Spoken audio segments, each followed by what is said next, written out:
Hello বন্ধুরা, welcome to Sujata kitchen and daily life. আজ তোমাদের সাথে একটু গল্প করি। আমার বাড়ি তোমাদের আগেও দেখিয়েছি, আজ আবার একটু দেখাচ্ছি।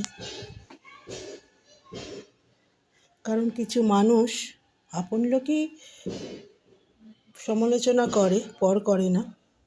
কিছু মানুষ সমালোচনা করেছে, অনেক কিছু বলেছে আমার নামে, তাই আজ তোমাদেরকে আমি দেখাচ্ছি।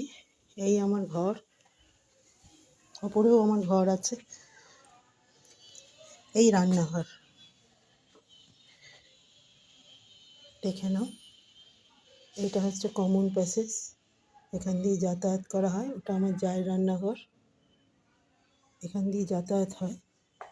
এই রান্নাঘর, আমার রান্নাঘরে কোনো দরজা নেই। একজন বলেছে আমি নাকি রান্নাঘরে তালা দিই।